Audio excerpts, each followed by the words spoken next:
अध्याय 7 हमारा देश भारत। इस अध्याय का अभी हम लोग अभ्यास करेंगे। तो चलिए बच्चों आगे बढ़ते हैं। भारत एक बहुत ही बड़े भौगोलिक विस्तार वाला देश है। उत्तर में यह हिमालय के उच्च शिखरों से घिरा है और पश्चिम में अरब सागर, पूर्व में बंगाल की खाड़ी तथा दक्षिण में हिंद महासागर और भारतीय प्रायद्वीप के तटों पर लहराते हैं। भारत का क्षेत्रफल 32.8 लाख वर्ग किमी है और उत्तर में कश्मीर से लेकर दक्षिण में कन्याकुमारी तक इसका विस्तार लगभग 3200 किमी है तथा पूर्व में अरुणाचल प्रदेश से लेकर पश्चिम से कच्छ तक इसका विस्तार लगभग 2900 किमी तक है। ऊंचे ऊंचे पर्वत, भारतीय महामरुस्थल, उत्तरी मैदान, आसमान पठारी, सतह। फिर से एक बात बता रही हूँ, ऊंचे ऊंचे पर्वत, उसके बाद भारतीय महामरुस्थल, उत्तरी मैदान, आसमान पठारी, सतह और तटीय भाग एवं द्वीप समूह स्थल रूपों की विभिन्नता को दर्शाते हैं।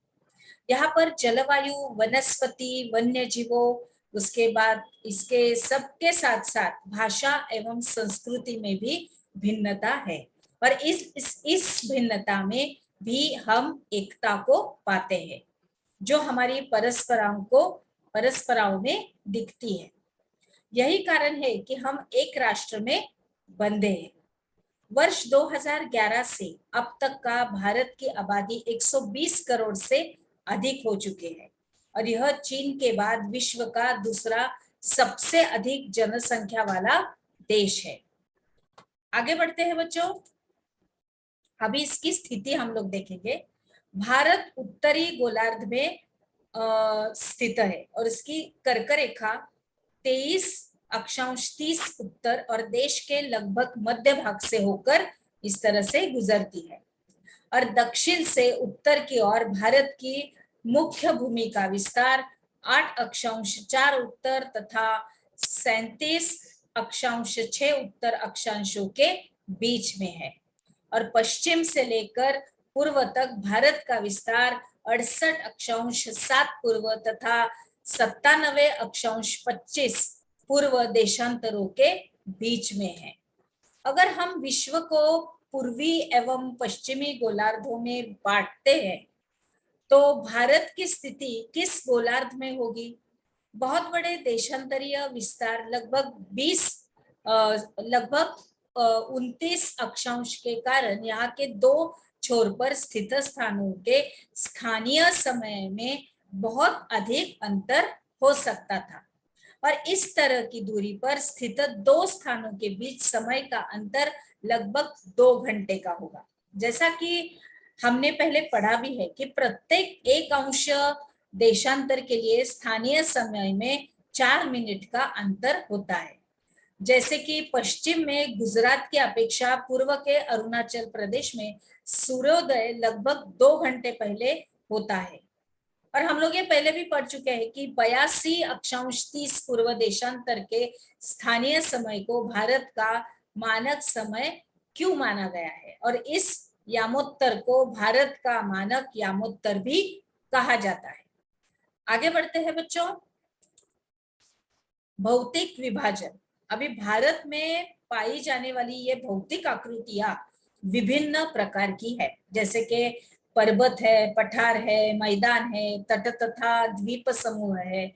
उत्तर में बर्फ से ढका हिमालय संतरी का कार्य करता है। हिम अधिक आलय का मतलब होता है बर्फ का घर और हिमालय पर्वत को 3 मुख्य समांतर श्रृंखलाओं में बांटा जाता है। सबसे उत्तर में स्थित श्रृंखला को बृहत हिमालय या हिमाद्री कहते हैं और इसी श्रृंखला में विश्व की सबसे ऊंची शिखर है। मध्य हिमालय या हिमाचल हिमाद्री के दक्षिण में स्थित है और बहुत से लोकप्रिय पहाड़ी स्थान यहाँ स्थित है। अभी 5 पहाड़ी स्थानों के नाम का हम लोगों को पता लगाने के लिए कहा गया है हमारे पाठ्य पुस्तक के अंदर। और मुझे पता है कि आप लोग इस पहाड़ी स्थानों के नाम का पता जरूर लगाएंगे। चलिए बच्चों आगे बढ़ते हैं। शिवालिक सबसे दक्षिण में स्थित एक श्रृंखला है। आगे बढ़ते हैं। हिमालय के दक्षिण में भारत का उत्तरी मैदान स्थित है और ये मैदान समतल तथा सपाट है। और ये मैदान सिंधु, गंगा, ब्रह्मपुत्र तथा इनकी सहायक जो नदियां रहती है उनके द्वारा लाए गए जलोढ़ निक्षेपों से बने हैं। अभी नदियों के ये मैदान कृषि के लिए उपजाऊ भूमि प्रदान करते हैं और यही कारण है कि इन मैदानों में जनसंख्या अधिक है। विंध्य एवं सतपुड़ा भी महत्वपूर्ण श्रृंखलाएं हैं और इन श्रृंखलाओं से होकर नर्मदा तथा तापी नदियां बहती है और ये पश्चिम की तरफ बहने वाली नदियां है जो अरब सागर में जाकर गिरती है। और इस पठार के पश्चिम में पश्चिम घाट या सह्याद्री तथा पूर्व में पूर्वी घाट स्थित है और पश्चिमी घाट का विस्तार एक समान रूप है, जबकि पूर्वी घाट के बीच में टूटा हुआ तथा असमान है। अभी चित्र 7.3 में ये दिया गया है हमारे पाठ्य पुस्तक के अंदर। अभी इन पठारों में खनिजों जैसे कोयला एवं लौह अयस्क की प्रचुरता है। आगे बढ़ते हैं बच्चों। भारत में 2 द्वीप समूह भी है, जैसे कि लक्षद्वीप द्वीप समूह अरब सागर में स्थित है और ये केरल के तट से कुछ दूर स्थित प्रवाल द्वीप है। अंडमान एवं निकोबार द्वीप समूह भारत से दक्षिण पूर्व की दिशा में बंगाल की खाड़ी में स्थित है। अभी क्या आप जानते हैं कि कौन सा द्वीप समूह वर्ष 2004 में सुनामी से प्रभावित हुआ था? और समाचार पत्रों तथा लोगों से बातचीत के जरिए जानकारी प्राप्त कीजिए कि जब सुनामी भारतीय तट से टकराई थी तो किस प्रकार लोगों ने अलग अलग तरीके से इस चुनौती का सामना किया था, ये संकट का किस तरह से सामना किया था। सुनामी एक विशाल सागरीय तरंग है जो समुद्र तल पर भूकंप के कारण उत्पन्न होती है।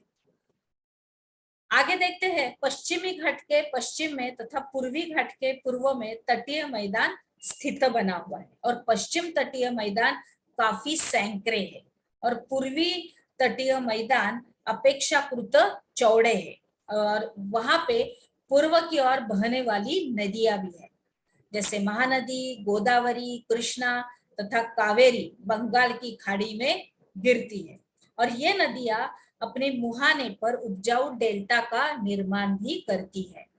अभी बंगाल की खाड़ी में गंगा एवं ब्रह्मपुत्र नदियों के मुहाने पर सुंदरबन डेल्टा स्थित हुआ है।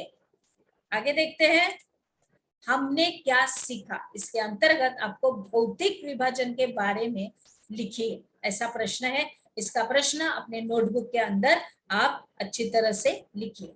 तो चलिए बच्चों अभी हम लोग आगे बढ़ते हैं।